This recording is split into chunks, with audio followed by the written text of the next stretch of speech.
Hey friends, I want to welcome you to join me again. My name is Mark Jones with Mr. Mark's Classroom. And today let's talk about Bible literacy for just a few minutes because this is something that I've really wrapped my head around when I heard some of that research that Lifeway has out of Jana Magruder's book, Nothing Less, and about how little Bible teaching our children are getting. And I'm pretty worried about this because we may be looking at the first generation of biblically illiterate kids, and we want to do our best. If we're going to get them less time, let's do our best in making sure that we are getting through with these Bible foundations as we're teaching. So I want to give you three things that will help with our Bible literacy in the classrooms. And this is really what I shared with my teachers in our last teachers meeting, because I wanted them to be able to press into the Bible literacy. It's not just about filling a hole or teaching a class because there's no one else. That's not it at all. We do have those moments. They seem rather emergency-like, but I feel like we've really got to be pressing into Bible literacy. What can we say is going to happen as these children are moving out of the children's ministry and into the student ministry with the youth? And so how can we know that we're hitting it on the head? So first of all, Bible literacy has got to start with you. It has to start with me, that we are in the Bible. I know it's super easy whenever you're going in to teach a class. You know the story. I mean, how many times have you taught it? It's the story about Ruth, or the story about Noah, or a story about creation. It doesn't matter. We've heard it over and over. We've taught it. And it's almost as if we don't even need to read it. And that's kind of a problem because we need to be working on the Bible literacy for ourselves. So I want to challenge you to, first of all, be in the Word.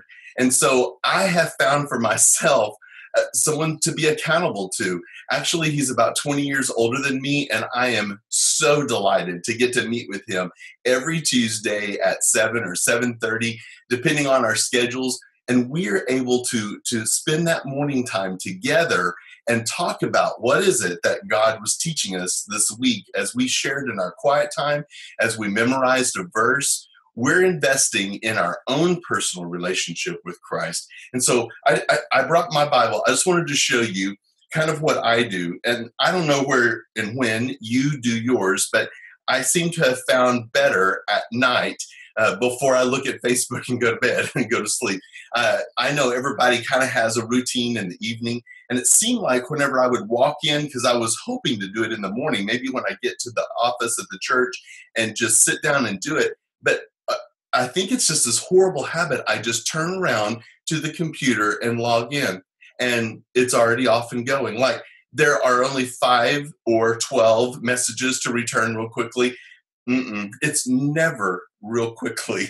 And I know you probably operate in the very same thing, so be careful, protect that. If you want to do this in the morning when you get to your office, do it.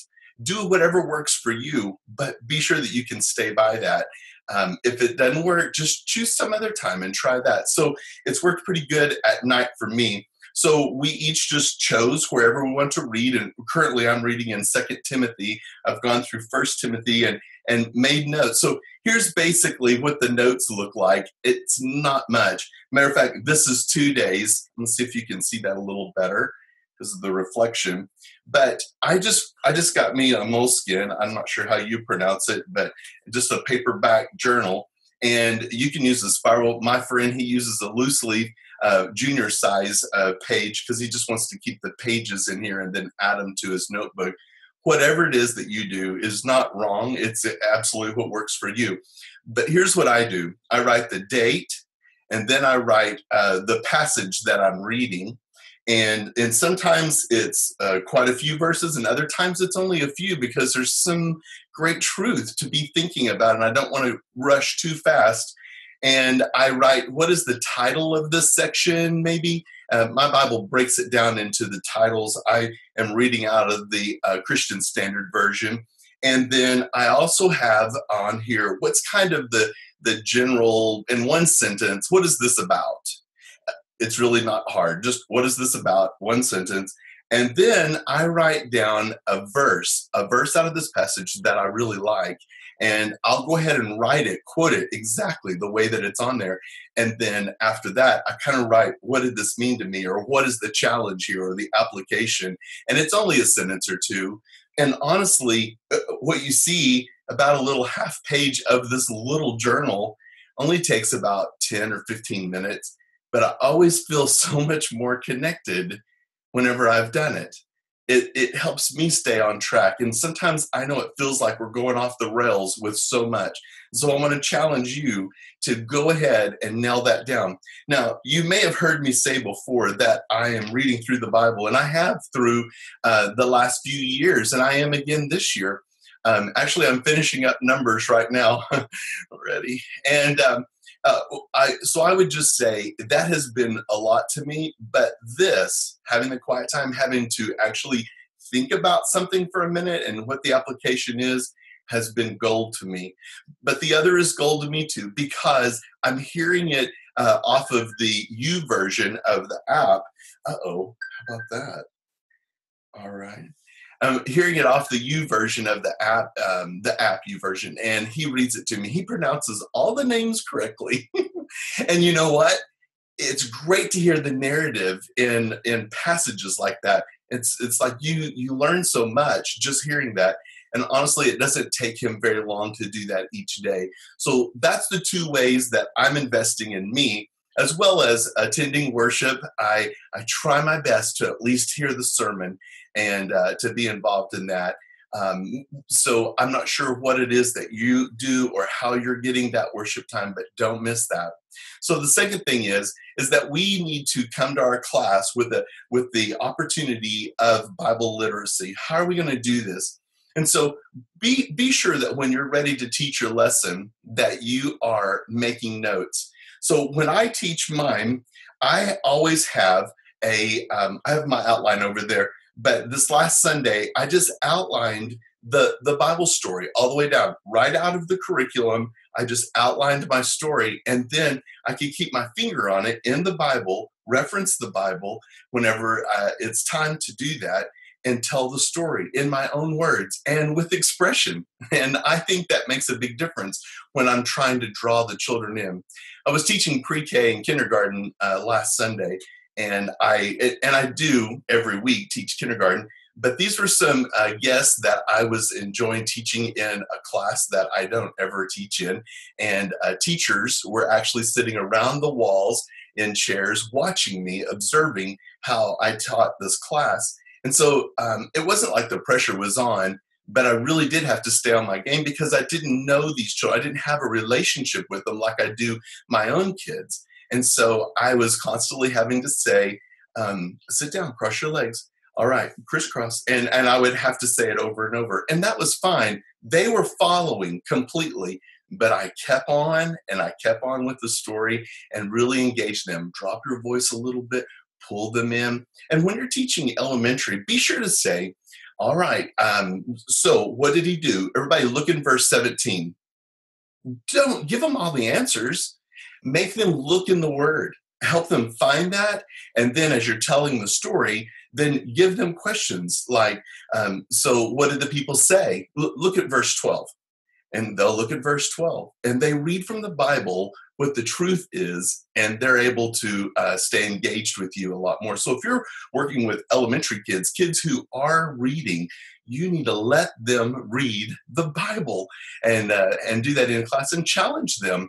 I heard somebody say this week a really terrific idea, and that was when a child comes to Christ, or even when they're thinking about it, and you know that they're working on that, they actually have just copies of John, the book of John, and they give them a yellow crayon or a yellow highlighter marker, and they say, every time you see the name Jesus, we want you to highlight it. And so it gave them something to read for and be watching, almost like a word search inside the text, and highlight that and bring that back, and we'll talk again.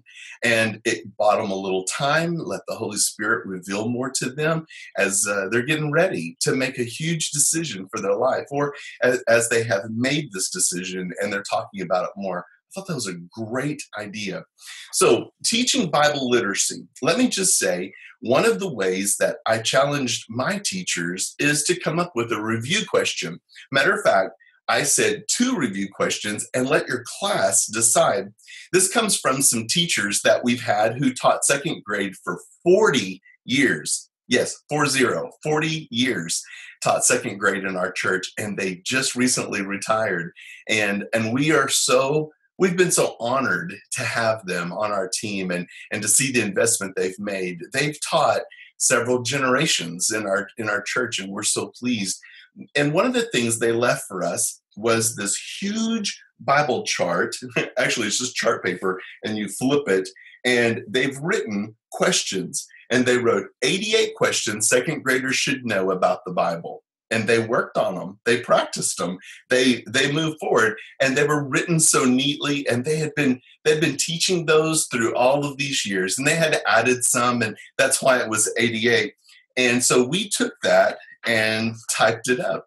And I thought you might want a copy of it because this is a precious piece of information. So it's on both sides. And I'll put this on the resource page. So just go to resource page and look for 88 questions. And this is what they use to teach their second graders. And so my challenge was to our teachers, here's some chart paper, gave everybody some, and said, you and your class come up with 2 questions that would talk about the story you learned that day, the Bible study you had, and let them. So if they're 3-year-olds, they may be pronouncing the name Zephaniah, and the question might be, say Zephaniah, or the question following that might be, what did Zephaniah do for God? He was a prophet. And so we've got these questions, and we're moving forward. And so next week, instead of just looking at the teaching picture, the teacher can say, okay, let's look at the big Bible questions and go ahead and review. Keep reviewing, keep practicing all of that good information, so that way it's really becoming a part of who they are and they're ready to learn more. So I would challenge you to let that be a part of what's happening with the kids and the teachers in their classroom to promote Bible literacy. Finally, number 3. And that is, how do we do this at home? Because if we could get more parents to be involved in this at home, I think we would be able to see the Bible literacy really go up.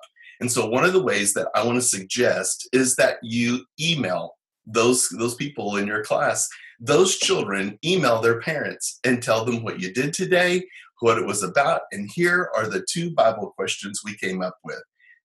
Have a great time talking to your kids about this. We'll see you next week. I mean, short. And I tell you what, some of my teachers have done so great. They have taken that, they're emailing their class, and it's wonderful. So how do they get the emails? I have them. I have them right there on the church database. So I looked up all of the parents' emails for each class, and then I sent an email to the entire class, including the teacher, and said, hey guys, we're having a Bible literacy campaign. We're hoping to really invest in our children that they'll remember the Bible. And so I've asked the teacher to email you each week and let you know in a short note what we learned in Sunday school. So that way you could practice these things with your child. Just ask them, what did you learn today? Tell me, can you say the name Zephaniah? What did Zephaniah do for God? All right, you're right. He was a prophet. And so you're practicing these things with your kids, and it's really supporting Bible literacy. I've heard back from parents saying, this is so great. We wanted to teach our kids. But the truth is we were sending home those pages from our curriculum, and the truth is they weren't getting home. It's like, just follow the take-home pages and it'll lead you all the way to the children's department, because they're not getting home, or parents aren't even looking at it. But they appreciate a short email. And I think that's key, short. You don't want something long that you have to read, but more scannable. The 2 questions. Thanks for letting me teach your kids. And I think that these teachers will have a greater connection with the parents as well. The truth is, as the kids get older, we often don't even see the parents. They just send them on up to the children's department. And we don't get to have that kind of interaction with the parents. And so this little email exercise does help a lot.